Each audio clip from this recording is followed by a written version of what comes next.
Class 12 आज book keeping and accountancy subject में chapter 1 का क्वेश्चन नंबर 7 में आप लोगों को समझा रही हूँ। आप लोगों को पिछले वीडियो में मैंने बताया था कमीशन की गणना संबंधी नियम। तो अभी कुछ सवाल जो हम लेंगे वो सब कमीशन की गणना संबंधी लेंगे। कल जो सवाल हमने किया था उस सवाल में हमने लाभ के आधार पर कमीशन की गणना की थी। आज जो सवाल हम करने जा रहे हैं उसमें बिक्री के आधार पर कमीशन की गणना मैं आपको बता रही हूँ। आपकी बुक में इसमें का एक ही सवाल दिया हुआ है, इसलिए प्रैक्टिस इसी सवाल पर हमको करना है। इसमें का सवाल बोर्ड में बिफोर लास्ट ईयर पूछा हुआ भी है, तो आप देखें question number 7 page number 2.75। Question number 7 में पढ़ रही हूँ, आप लोग अंडरलाइन करें। एक्स वाई जेड साझेदार है जो क्रमशः 2:1 के अनुपात में साझेदार है, अनुपात अंडरलाइन करें। उनकी पूंजी क्रमशः 20,000, 12,000 और 8,000 है। पूंजी दी हुई है, साझेदार को पूंजी पर 6% ब्याज दिया जाता है। फर्म साझेदार को ब्याज दे रही है, वो फर्म के लिए क्या है? खर्चा। खर्चा है तो हम क्या करेंगे? डेबिट। और आहरण पर 5% ब्याज लगाया जाता है जो फर्म की क्या रहेगी? इनकम। एक्स को 250 रुपये प्रति मासिक अंडरलाइन करें, मासिक शब्द, मासिक वेतन पाने का अधिकार है। हम profit and loss appropriation account साल के अंत में बना रहे, पूरे साल का वेतन हमें भुगतान करना है। इस मासिक को हम वार्षिक में बदलेंगे, अंडरलाइन कर लें। जेड बिक्री पर अंडरलाइन करो, बिक्री पर 1% कमीशन पाता है। आपको स्वाभाविक सी बात है कि सवाल में बिक्री आगे दी हुई होगी, उस बिक्री पर हम 1% कमीशन की गणना करेंगे। आगे दिया है वर्ष 2017 में 15,000 रुपए का लाभ हुआ, तो फर्म का लाभ भी दिया हुआ है। इस लाभ से आपके सवाल की शुरुआत होगी। तथा बिक्री 2 लाख रुपए हुई, पर कमीशन की गणना बिक्री पर थी, नीचे बिक्री हमें मिल गई, अंडरलाइन कर ले। उनके आहरण क्रमशः 5,000, 3,000 और 6,500 रुपए नकद का आहरण है, जिन पर ब्याज ऑलरेडी कैलकुलेटेड दिया है 100 रुपए, 50 रुपए और 250 रुपए। इसलिए हमें दोबारा आहरण के ब्याज की गणना नहीं करनी है, हम इसी ब्याज को ले लेंगे। आपसे ये चाहते हैं अंडरलाइन करो, फर्म का लाभ माने नियोजन खाता और पूंजी खाते बनाने हैं। पूंजी खाते स्पष्ट नहीं है कि हमें चल आधार पर बनाने हैं या स्थिर, तो हम कौन सी पद्धति लेंगे? चल स्थिति वाली। फिलहाल सबसे पहले क्या बनेगा? Profit and loss appropriation account मैंने खींच के रखा है, आप लोग भी अपनी कॉपी में profit and loss appropriation account खींचेंगे। पहले हेडिंग डालेंगे, चूंकि 31 दिसंबर 2017 की स्थिति में हम लोग बना रहे हैं, डेट डाल दी। अब कॉलम के नाम वही 4 पर्टिकुलर अमाउंट। अब शुरू करते हैं सवाल। सवाल की शुरुआत होगी बैलेंस से, जो लाभ के रूप में दिया हुआ है हमें, बाय बैलेंस बीडी ब्रैकेट में हम अपनी जानकारी के लिए लिख लें कि ये चीज क्या है? प्रॉफिट। कितना दिया हुआ है? 15,000। अब एक एक मत लेते जाएं और सवाल हल करते जाएं। सबसे पहले मैंने कहा कि सहायताओं को पूंजी पर 6% ब्याज देना है। फर्म का क्या लगेगा? खर्चा। इसलिए हम कौन सी साइड लिखेंगे? डेबिट में to interest on capital at the rate of, कितने परसेंट बोला है हमें? 6% वार्षिक, मतलब 6% पर एनम। तीनों सहायताओं के एक के बाद एक नाम डालेंगे, एक्स वाई जेड। पूंजी पर ब्याज, इसलिए पूंजी देखिए, एक्स की पूंजी कितनी दी हुई है आपको? एक्स की पूंजी 20,000, 20,000 का 6%। आप गणना करके देखेंगे तो 20,000 का 6% कितना आएगा? 1200। गणना करके कैसे देखना है? 20,000 गुणी 6/100। दूसरे की पूंजी है 12,000 वाई की, तो वाई की पूंजी 12,000 का 6% कैसे निकालेंगे? 12,000 गुणी 6/100, 12 × 72 मीन्स कितना आएगा? 720। अगले की पूंजी हमारी 8,000, 8,000 का 6%, 8,000 गुणी 6/100। गणना करके आप देखोगे 8 × 48, जो 0 बच गया 480। अब हम तीनों का टोटल आउटर साइड में लेंगे, तो इनकी टोटल यदि आप लगाएंगे तो 0 का 0, 8 और 10 की 0 हासिल लगा 1, 7 और 2 9 और 4 13 और 1 14 की 4 हासिल लगा 1 और 1 2। टोटल कितना आ गया? 2400 रुपए। अगला हमें दिया है कि आहरण पर ब्याज लगाना, लेकिन मैंने आपको भी बताया कि नीचे कैलकुलेटेड दिया है, हम उसी को लेंगे। आगे बोल रहे हैं एक्स को 250 रुपए मासिक वेतन पाने का अधिकार है। एक्स को पाने का अधिकार है तो फर्म से भुगतान करेगी, फर्म का खर्चा, लेकिन डेबिट में आएगा टू सैलरी टू एक्स, और मासिक दिया है इसलिए उसे हम काय में बदलेंगे? वार्षिक में। 250 गुणे साल में कितने महीने? 12। 250 में 12 का गुणा किया तो आपका आएगा 3,000। गणना करके आप एक बार देख सकते हैं। आगे हम चलेंगे, फिर आपको Z को बिक्री पर 1% कमीशन देना है, तो 2 देना है फर्म का खर्चा, कमीशन टू जेड। अब गणना आप चाहे तो यहाँ कर लें, चाहे तो आप अलग से वर्किंग नोट बना के कर लें। बिक्री पर, तो बिक्री कितनी दी हुई है आपको 2 लाख, उसका कितना है 1%, 1/100, 2 शून्य से 2 शून्य गए तो कितना आएगा कमीशन 2000। नेक्स्ट आपको ये बोल रहे हैं कि वर्ष का लाभ हम नोट कर चुके हैं ऑलरेडी। फिर बिक्री का भी यहाँ कोई काम नहीं, आहरण यहाँ नहीं आते हैं, पूंजी पर सॉरी आहरण पर ब्याज देना है, तो फर्म की क्या रहेगी income by interest on drawings. आप याद रख सकते हैं कि इंटरेस्ट ऑन कैपिटल डेबिट, तो interest on drawings credit. X, y और जेड आपको ब्याज गणना किया हुआ दिया हुआ है, एक्स का 100, वाई का 50, जेड का 250, तीनों का योग लगाएंगे और आउटर में लिख देंगे हम कितने रुपए हुए ये 400। अब सब समायोजन हो गए, टोटल और डिफरेंस करके क्या निकालेंगे प्रॉफिट।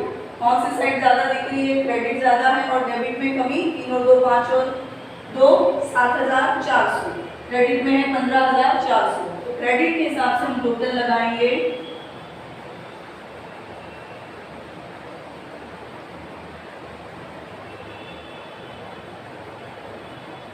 ये टोटल कंप्लीट कर देंगे 15400 क्रेडिट की टोटल। तो डेबिट की भी कितनी आनी चाहिए हमारी 15400। अब डिफरेंस करेंगे और कमी डेबिट में है इसलिए हम लिखेंगे टू नेट प्रॉफिट।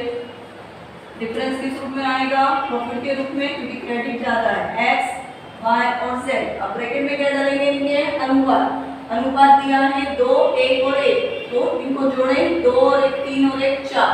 तो पहले का अनुपात क्या बनेगा ब्रैकेट में लिखेंगे 2/4, दूसरे का 1/4, तीसरे का भी 1/4। अब टोटल लगाया हमने डेबिट का 2 3 5 और 2 7400।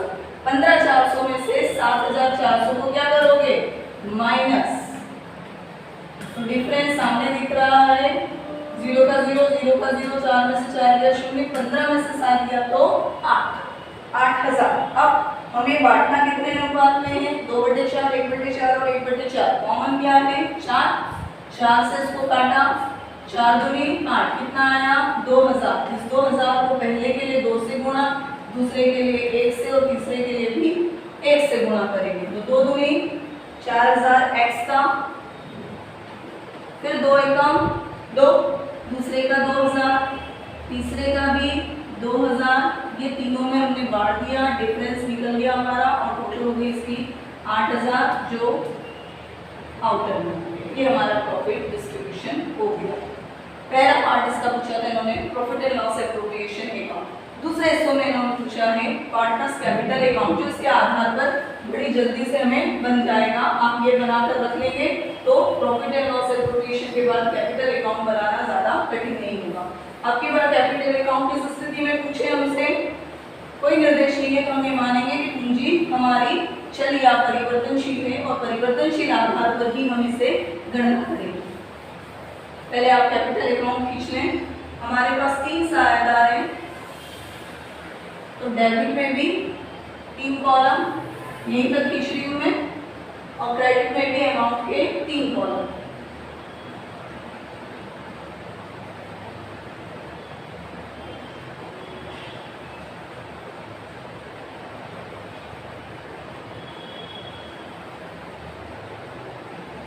ऐसे कैसे 3 कॉलम क्रेडिट में खींच लेंगे एक्स, वाई और जेड।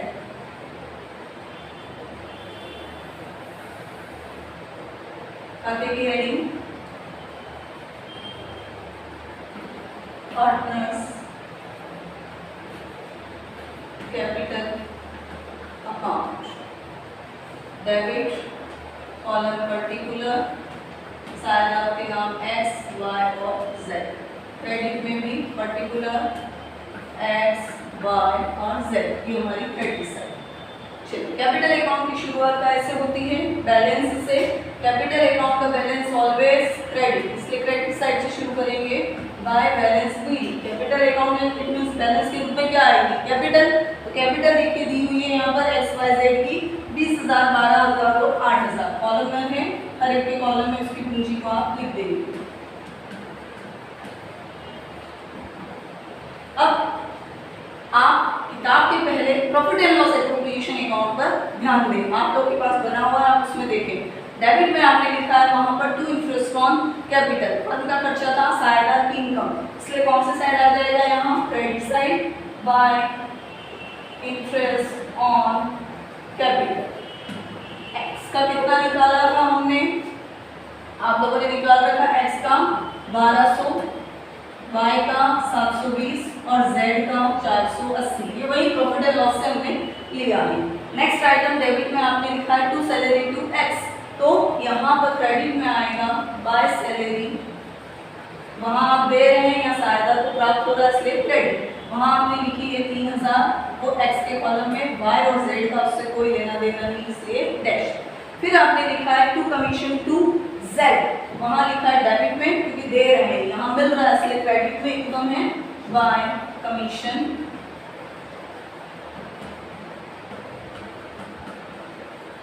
लेकिन किसको मिला, z को, तो x और y में डैश, z इसमें 2000, ये हो गई पोस्टिंग। फिर वहां डेबिट में लिखा है आपने टू नेट प्रॉफिट, तो यहाँ आ जाएगा बाय नेट प्रॉफिट, x को दिया आपने 4000, y को 2000 है और z को भी 2000। अब आपने क्रेडिट में वहां लिखा है बाय इंटरेस्ट ऑन ड्राइंग्स, तो यहाँ डेबिट में टू इंटरेस्ट ऑन ड्राइंग्स आएगा, लेकिन उसके पहले हम ड्राइंग्स नोट कर देंगे। ड्राइंग्स आपको दिए हुए हैं टू ड्राइंग्स, बुक में देखें आपको दिए हुए हैं, x का है 5000, y का है 3000 और z का है 6500। अब आप वहां जो क्रेडिट में आपने इंटरेस्ट ऑन ड्राइंग्स लिखा है प्रॉफिट एंड लॉस एप्रोप्रिएशन में, वो यहाँ डेबिट में ले आए टू इंटरेस्ट ऑन ड्राइंग्स, वो आपको दिया हुआ है 100, 50 और 250।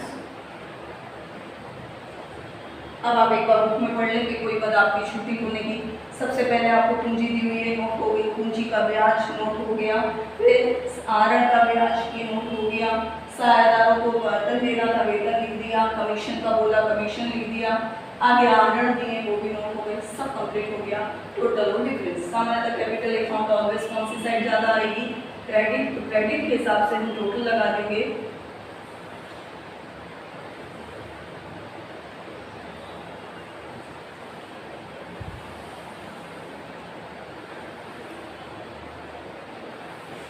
पहले x की टोटल लगा है 20 और 21, 21 और 3, 24, 24 और 4, 28, 200,